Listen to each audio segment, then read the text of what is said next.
Welcome to my AI and ChatGPT for Beginners mini series right here on YouTube. If we've not met before, my name is Helena and this is Espresso AI, where I share non-technical AI education to help try and close the AI literacy gap. So if you want to start using AI to improve your work, your business, and your everyday life, then make sure you subscribe and follow along. In this video, I am going to start with the very basics of what is AI and what are some of the different use cases for artificial intelligence. As you work through this series, you'll notice that each of the videos is quite short and sharp, covering a different specific topic. And in this series in particular, I am only going to focus on the use cases of ChatGPT in particular. There are other large language AI models out there on the market, things like Claude and Gemini, and you'll hear tools like Perplexity being used, which is a search engine.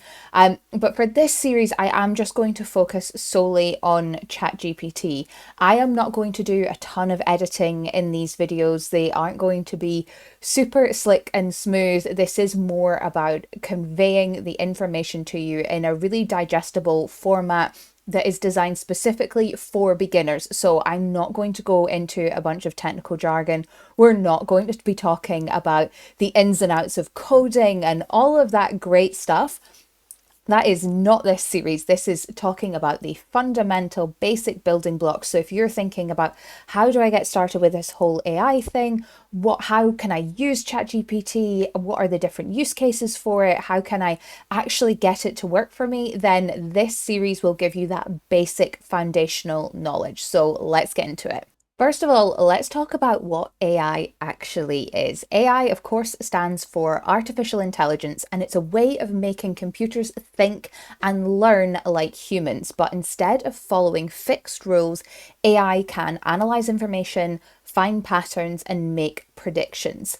If you think about your everyday life, you will see AI everywhere. You will notice it in suggestions on Google when you start typing in something and it completes the sentence. You'll notice it in algorithms when you're getting recommended videos for you to watch or stream. There are examples of artificial intelligence being used everywhere in your everyday life all of the time. And in this series, we're going to particularly focus on the shifts we have seen in recent years, particularly since the end of 2022 with the release of ChatGPT by OpenAI, where generative AI models, so AI models where you're predicting a string of text, were released in a largely open source environment where everyday people can log on and start using AI to their advantage, for their benefit, to do all sorts of different things. So we're predominantly going to be talking about generative AI.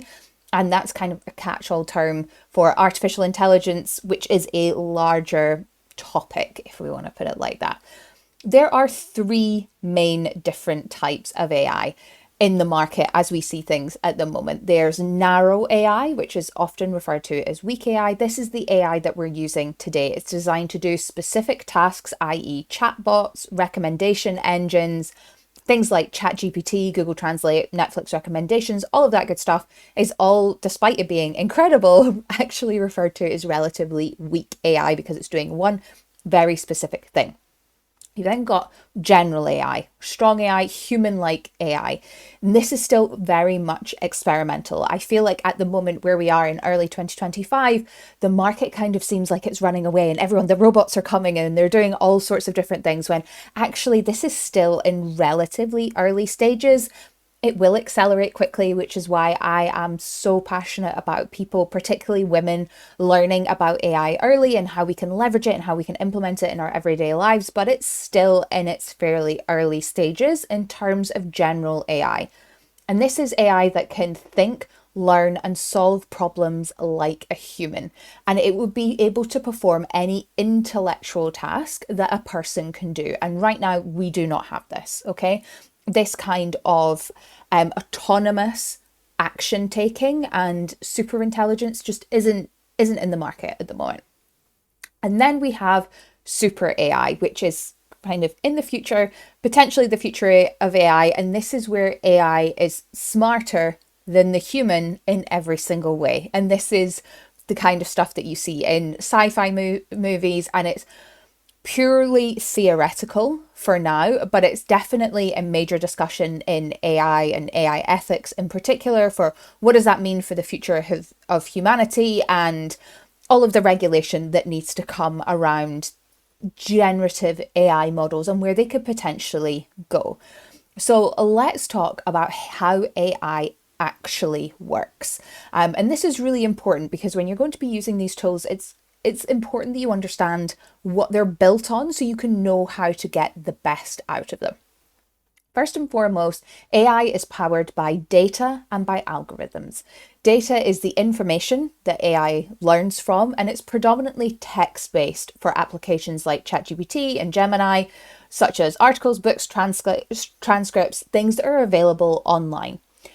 It is then trained on this data, and there are thousands of people that are employed around the world to look at AI models, analyze the chain of thought. So this is just where you see the AI thinking about what the response is going to be, and they will give comments and kind of say yes or no as to whether or not an answer is correct. And the answers, then the AI learns from those answers, and it gets smarter and smarter and smarter based on human feedback. So at the moment in developing and training AI models, for at least for the majority of AI models at the time of recording, there's a lot of stuff happening. It's a busy week in AI with a lot of new models coming out onto the market. However, at least for the moment, how AI models are trained are on a data set and then human approval, a human in the loop, for want of a better word, where someone is looking at the responses from an AI model and being like, yep, that works, that's the correct answer. If someone asks for this, that is broadly right. And there's people employed in all sorts of different fields for this, from, medical, of is this medical diagnosis going to be correct, to translation. And I think that's something that people often forget, is that there are still humans looking at what an AI model is producing in terms of an answer. However, naturally, what comes with when humans do anything is their inherent biases, and there is a significant gap in the profile of people that do this training of modeling, which is one of the reasons, again, why it's so important for people from diverse backgrounds and women in particular to educate themselves in AI, to be involved in this conversation, to be involved in the training of models, so that we don't have the inherent biases that exist within society at the moment, further projecting themselves into the future as these models become smarter and smarter and smarter and more integrated in our everyday lives, because they're running away based on an underlying bias in their training. So back to how it actually works. We've got the data, we've got the training. Then you've got algorithms. Algorithms are the set of rules that the AI follows to make decisions. And you'll often hear about this in social media of, oh, the algorithm has changed and the algorithm has done this and the algorithm has done that. That's all pre-designed sets of rules that the artificial intelligence is following in order to give a specific output. Now, let's talk about how AI learns. This is very basic. I'm not going to go into a ton of technical detail here. This is the basics of machine learning. Instead of just being programmed, AI learns by recognizing patterns in data. For example, if you show an AI model thousands of pictures of cats and dogs, eventually it will learn what a dog looks like and what a cat looks like without having to be told the rules. The more data, and this is why the more data that AI has, the smarter it gets, right? Because once it's been trained on a thing over time, it's like, yep, answer is correct. It's then tick, that part's done, next. And that's why AI gets better over time, because it keeps learning from new information. We've already touched on this a little bit, but I wanted to cover it again, just AI in everyday life, so you can kind of start to notice how you might already be using some of these tools, especially if you identify as non-technical, an extreme beginner, and you're a little bit worried about the technical side of using AI and what that means. Then I wanted to share some common examples of AI in action that you will already be seeing in your everyday life. The top of my list is social media feeds. AI decides which posts you're seeing first based on your behavior. Smart assistants, when you're asking Alexa for things, or Siri or Google Assistants, AI is what's responding to your voice. Email spam filters, when emails go to junk or they go to your promotions tab, that is AI detecting and either blocking suspicious activity or filtering out emails that you don't open very often and moving it into a promotions tab so that it's not clogging up your main inbox feed. Streaming services, I've touched on this already, but Netflix, Spotify, YouTube recommendations, any kind of content recommendation engine, that is all artificial intelligence. And then finally, this is been around for a long time, but I feel like it's had a bit of a PR glow up recently, and that is chatbots and customer services.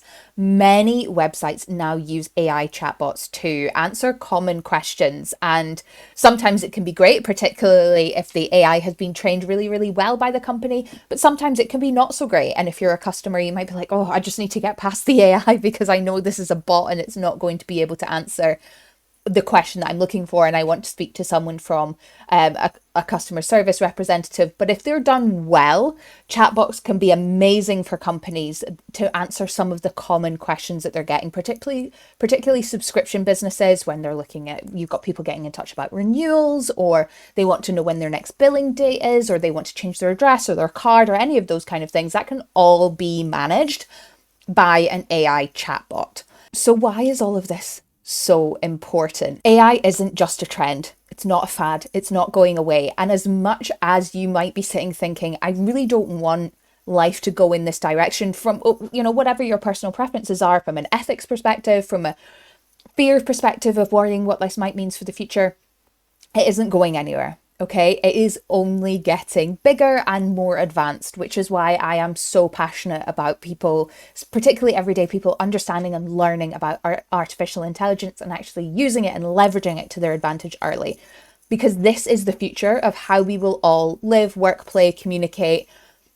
AI will form a large part of that. And it's growing incredibly quickly. As I said, since 2022 and OpenAI's release of ChatGPT, I feel like that was the real tipping point where generative AI entered entered the mainstream, and people started really using it.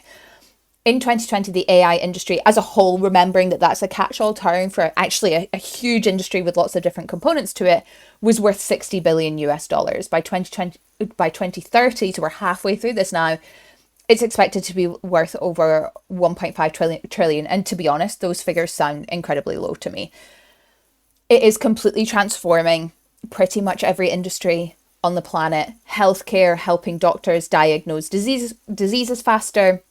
Finance, helping to detect fraud, predicting stock market trends. Retail, personalizing shopping experiences. And all of this is completely accessible now to everyday people through the likes of generative AI models such as ChatGPT or Gemini or Claude, which have versions that are available for free, or they have extremely good versions available on a, or they have versions available on a smaller subscription, or there's slightly more advanced versions of these models that are available behind a paywall. And now we're starting to see the release of open source AI models, which is where they're not sitting behind a paywall and you can download them onto your local device, onto your computer. And it is just opening this entirely new world to people in a very, very accessible way that we have never seen before. If you wanted to develop a SaaS company, so a software as a service company, a few years ago, you almost definitely would have needed to raise investment from private investors to be able to get that kind of business off the ground. It would have taken a huge amount of time in development, a huge amount in fees. And now we are seeing people launch multi-million pound companies from their kitchens, from their bedrooms, using open source AI models. And it's costing them a few hundred or maybe a few £1,000s to get something off the ground. It really is democratizing and leveling the playing field in just in that one area of business. So that is why this is such an important conversation to be having, and why it's so important that you learn some of these fundamental basics early doors, okay? Because this isn't just for tech experts. The beauty of these things being either completely free or very, very low barrier to entry in terms of cost is that it's available for everyone. And the more you understand how AI works, the better you can use it to your advantage. So that's it for this video. I hope you found it useful. In the next video, I'm going to be talking a little bit more in detail about machine learning and how AI actually works. But don't worry, I'm not going to get too technical. I will see you in the next video.